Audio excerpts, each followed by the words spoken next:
spot for everything Chicago Bears related. Bobby's in Yeah. the building, man. We are here to talk about something that should have happened. Robert Quinn is reportedly being shopped at the trade deadline. We're going to talk about that, where the Bears rank statistically. Jalen Johnson thinks the Bears are close to competing. We'll get into all that and more right after this.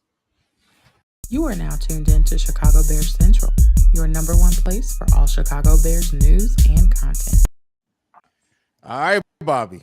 So we Yes, got sir. news today. This broke just about an hour ago that Yes, the Bears are reportedly shopping Robert Quinn before the trade deadline to try to get a move done. We know that Poles has already retooled the roster. Khalil Mack gone. A lot of veterans gone. A-Rob gone. Like, there's been a lot of people shipped out. One of the few veterans to stay that a lot of people did think were going to be traded was Robert Quinn.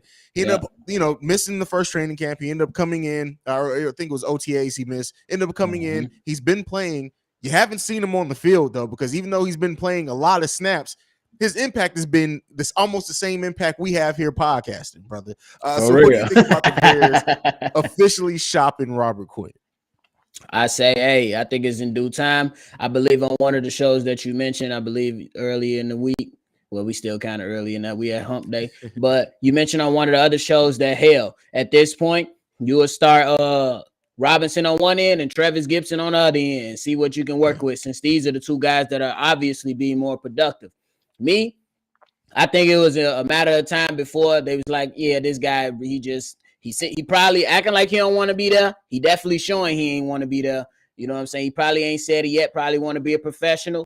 You give him kudos for that, but your play on the field has been trash. So, hey, it is what it is. I just hope that the Bears can get something legit back. Nothing, petty. Just go get somebody that can contribute to the team.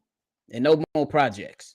No more projects. So that was the question I was going to ask you next. So you want to see the Bears, if they trade Robert Quinn, to bring in somebody that can make an impact now, or do you want draft picks so Poles can get more bites of the apple with that next superstar? What would you like to see happen there?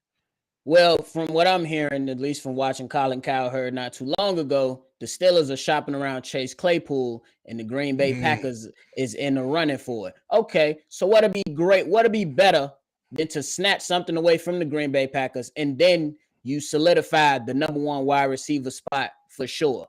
We like N'Keal Harry. We believe he can contribute to some, but is he a proven number one? Not quite yet.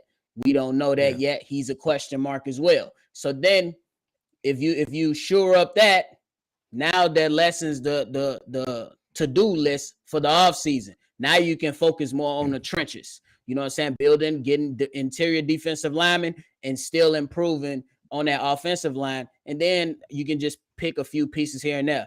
But I don't believe that you mortgage all your future draft picks. But if it's a good deal, I say pull the trigger.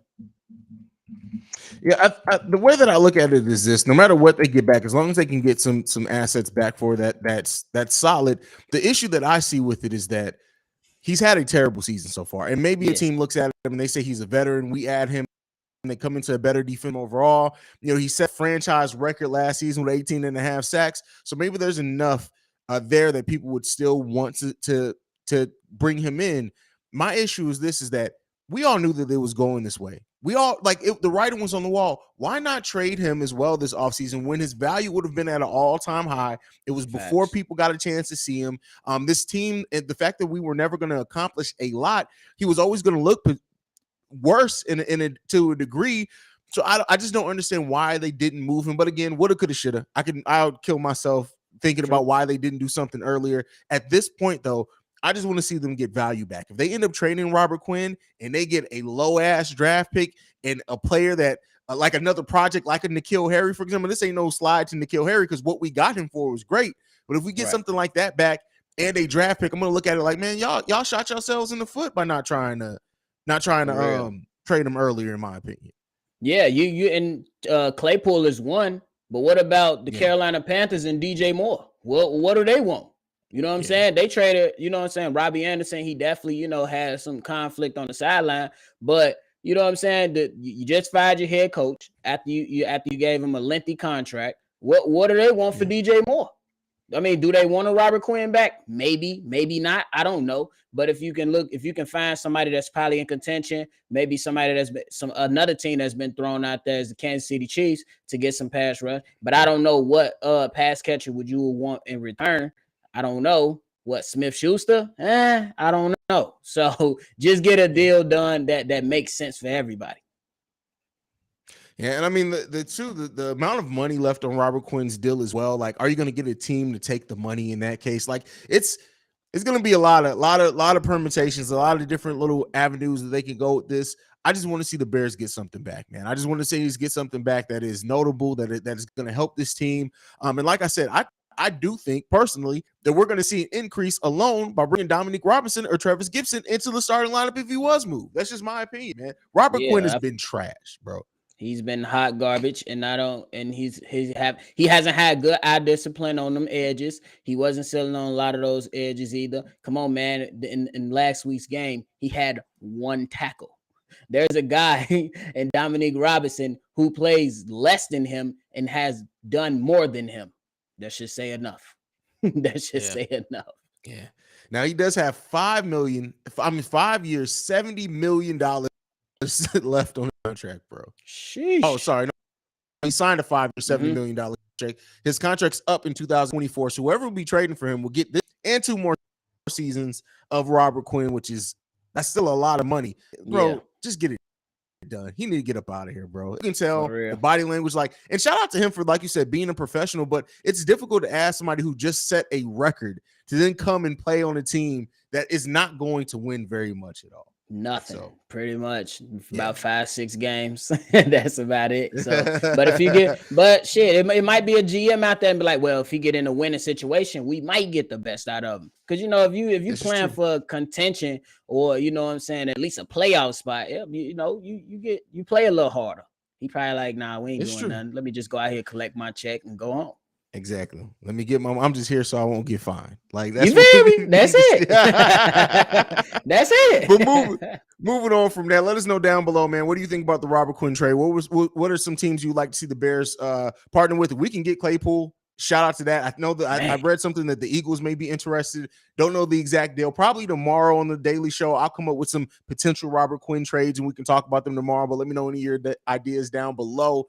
But nonetheless, Bobby, we got to talk about it. Every Wednesday. I like going over where the Bears rank statistically, man.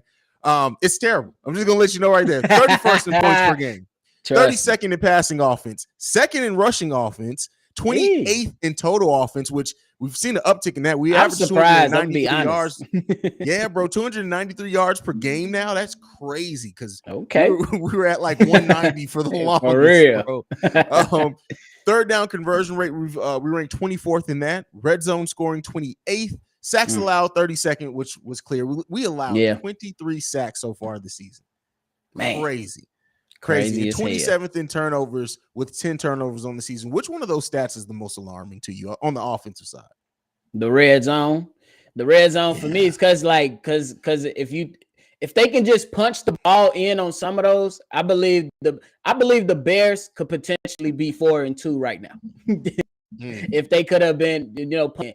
And at the very least, we could have been an average team at 3-3 if we punching in the ball, and then you put more pressure on the opposing team. Because just in the last few weeks, we could have beat the Commanders, we could have had the Giants, and we could have had the Vikings. But woulda, coulda, shoulda, as you said. But the stat, man, is the red zone, because we get down there and then, the flame just go out on us. You can't do nothing. And then the coach try to be aggressive, and now you're leaving 3 points on that when the guys can't get it done. That is probably the biggest concern, is the red zone conversion, because what that tells me is that you did enough to get in scoring position, but you're not converting. 46%. I'm sorry, 60%. On red zone conversion, 22nd in the league. That's not good, bro. Like, at the bare minimum, you should be getting field goals in that. Like, we have thrown away so many situations in the red zone in just the last 2 games, right? We can have a whole episode in just the amount of red zone attempts that we wasted in just the last 2 games, much less all 6 so far this season. You want to see the team find a way to be successful in the red zone. They're getting to the red zone it's not a great amount, but it's a decent amount. They're just not converting in that. So they need to tighten that up. I do think as the passing game gets a little bit better, the passing game has been on the rise as well. So that as it continues to be more consistent, I think that's gonna factor things in a little bit better there. We're gonna even out some, but this Bears team needs to get their shit together, bro. They need to get the shit together. So. Yes, starts with our QB. You know what I'm saying? Because on one in that last drive when it was win or go home, my man's he missed Darnell Mooney for he missed Darnell Mooney, and then he went back to Mooney, and Mooney dropped the pass. So there's player execution. But I just like to see, bro, why the hell do you got Cole Kmet, this big ass tight end, if you ain't gonna try to get him in jump ball situations? You also got EQ out there, who's a taller guy. Come on, man. I know you want to see if Darnell Mooney your number one, but let's play some situational football, or at least put some guys in position to see if they can make a play. For sure. And that's up to Luke Getsy to kind of improve those things. Let's move over to the defensive side of the ball. The Bears in points allowed rank 11th, which is not bad, averaging 19.7 points per game. Not bad. Yeah. Passing defense, third. We are third in the league in passing. That is bananas, bro. That's an uptick. We was fourth last week.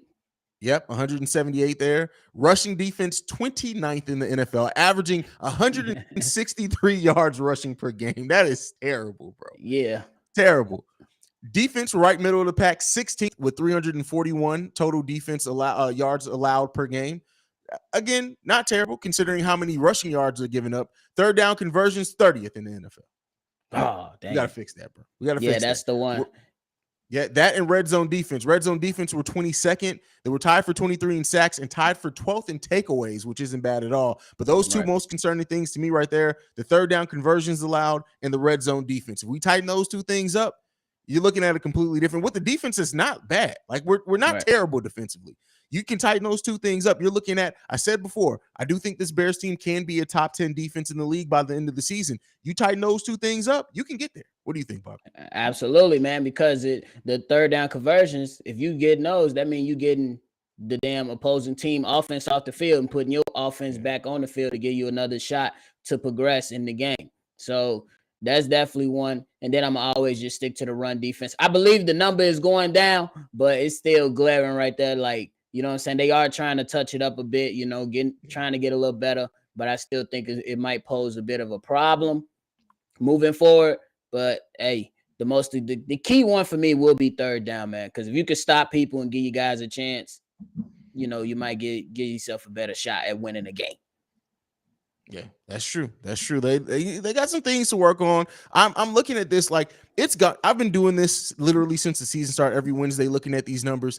They are rising up, and I don't know if the common fan, and I don't mean that derogatorily, but like realizes that we are improving. Like we are improving. Yeah. There are a lot of things that need to get better on this team. This is not an excuse to say that we're better than some. Listen, we may be worse than I think we are right now, to be honest with you. But at least statistically, we are making improvements. And as I said, as we've been saying on this show, right, it's not ever going to be all of a sudden we just passing for 300 yards a game. It's going to be incremental over the course of the season as we work on our timing, as we work on, you know, the offensive line being better and the chemistry of this team or the timing of this team overall. But we are improving.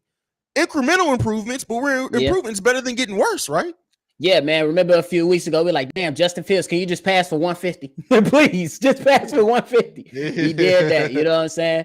But hey, the improvement is good. That's what you really want to see. That's what we really came into it. You know what I'm saying? We probably was being a homer at one point, but we came back down. We speaking reality at this point. We know what it is now. Yeah, we know what it is, man. But hey, that's what it is. Now, somebody who's kind of high, Jalen Johnson believes the Bears are close to winning. Direct quote. I feel like that comes from our coaches, and I wouldn't say they're lying. I wouldn't say that they're saying it just to say it. We're doing some things better, but a lot that is overshadowed by the loss. Considering how we've been losing the last few weeks, I think we're pretty close. It's just executing down the stretch. Like any team, there are things to improve. If we had won our close games, I feel like the conversations about this team would be different. But we shot ourselves in the foot the last few games that we lost at the end. Listen, that's an amazing level of awareness right there. Because that I have nothing to add. You hit it on the head there completely. Yeah. He definitely hit it on the head because, hey, we just said it. You know what I'm saying? You had in the Giants game a muff punt. You didn't even get the ball back to your quarterback to see if you can even potentially win the game. And then Minnesota, you had a fumble. You let somebody snatch. And then in the last game, you let another muff punt. So they keep shooting themselves in the foot. And I believe that the defense, bro, they held the team to 12 points. To 12 points. And they've been playing, pretty well. But they are close. But now you're going against the greatest head coach on Monday night and in front of on national TV again. So y'all gonna put up or shut up.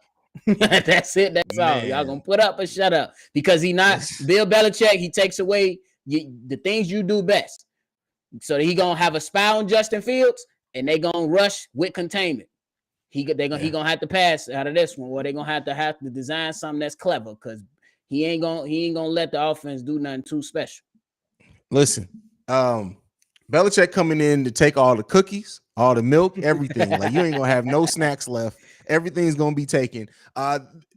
This is such a major test for the Bears. Now, I don't expect the Bears to win this game, but I do think that it's a major test to see how they adjust to a strategist of a coach. Like Belichick's coming in, and he's gonna try to take, like you said, everything that you do well. He's trying to snuff that out.